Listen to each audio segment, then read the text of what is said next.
Okay, so what we're going to do now is look at some amino acid reagents. So basically on porous surfaces, so paper products being the most common porous surfaces that potential crime scene fingerprint impressions are going to be located on.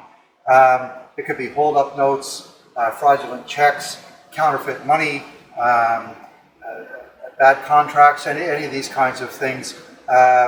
There might be fingerprints on there. So as a person sweats, that fingerprint secretion is absorbed or impregnated into the paper. Once evaporation takes place and the water being the main component of the print evaporates, it leaves the solid materials behind that are now impregnated into the paper. And so using traditional fingerprint powders would not necessarily work ideally, especially as that time since the fingerprints are deposited until they're processed. The longer that timeline expands, the less successful using fingerprint powders would work. So primarily it's always best to go with the chemical development techniques instead, because you can't revert to chemistry after you've already processed with the fingerprint powder, so it's one or the other. So in our case here, we've got, I'm going to put some fingerprints on two pieces of paper. One we're going to process, well, both chemistries are clear and colorless solutions. One is referred to as Ninhydrin, which, as I said, they're both amino acid reagents, so they're reacting with that small amino acid component of the fingerprint that is now impregnated in the paper. The second paper that we're going to use is going to be treated with the indane zinc chloride, the same as what we used with the thermal paper there earlier, but we're going to process it the traditional way because we don't have to worry about the emulsion side of thermal paper reacting adversely to with the chemistry. So that's what we're going to do right now. Just put some prints on these artifacts here, and then we can process them. I'll just glove up. So we're going to start off by processing the first piece of paper using the Ninhydrin chemistry. So I'm going to just slide our other sample out of the way here. Now, although both the Ninhydrin and the indane zinc chloride are clear and colorless solutions, and they can both be either dipped or sprayed or brushed with the solution onto the paper, the subsequent process and visualization is slightly different between the two. So the Ninhydrin, from research, suggests that a single dip or application of the Ninhydrin formula to saturate the paper is sufficient, and then air dry it. So one dip and then air drying it. After it's completely air dried, normally it would go into a cabinet that has a combination of elevated temperature and elevated humidity. So ideally 4 to 6 minutes at 80 degrees Celsius and 65% relative humidity is sufficient to develop prints.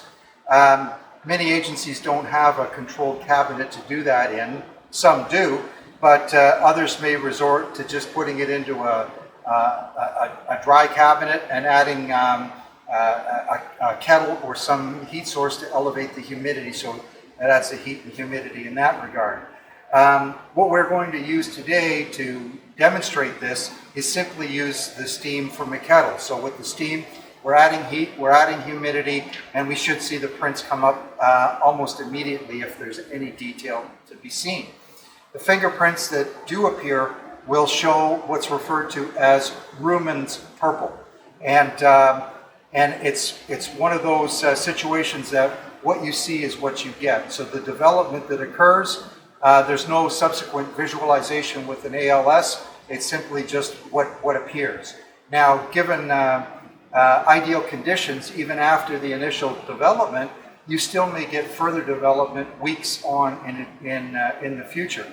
If this was to be processed, some prints made visible, and then this was put into say a Ziploc baggie and put into a darkened environment, the ambient humidity in the room may be sufficient to develop or continue to develop prints long after the initial process is done. Okay, so let's get started. So in our case here, we are going to dip the chemistry. So ideally, you would want to do these techniques in a fuming hood, but for illustrative purposes, so that you can see what's going on, we're just doing them quickly in an unvented area here instead.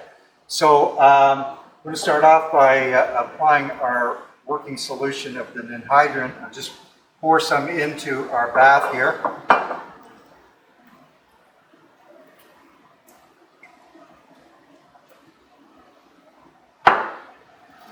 Take our sample and just submerge it in there.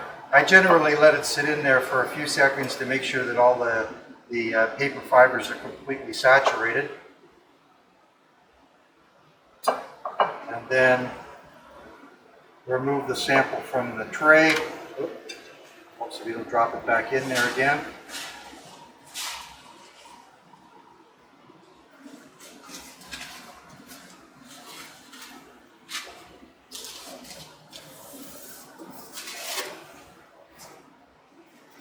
And we'll just set that aside here for a moment to allow it to air dry, and we'll put our chemistry back into a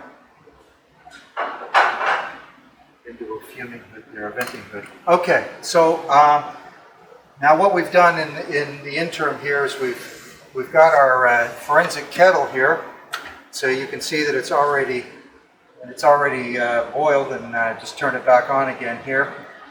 So. And as I said, 4 to 6 minutes, 80 degrees Celsius, 65% relative humidity.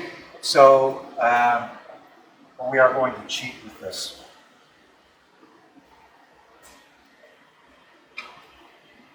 So.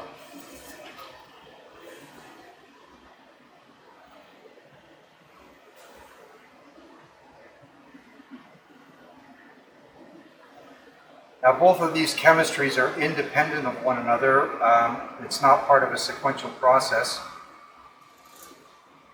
There is a third chemistry that we are not demonstrating today that would be the first in the sequential process for the Ninhydrin, and it's called diazofluorine 9,1 or DFO. So you can see the prints here are coming out very, very well.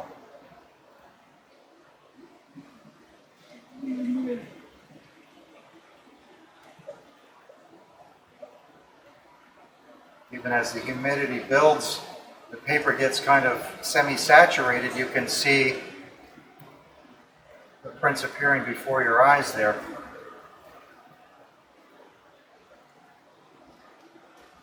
Okay, now just hold this up so you can see the development. I'll pull our kettle out here and just set that aside.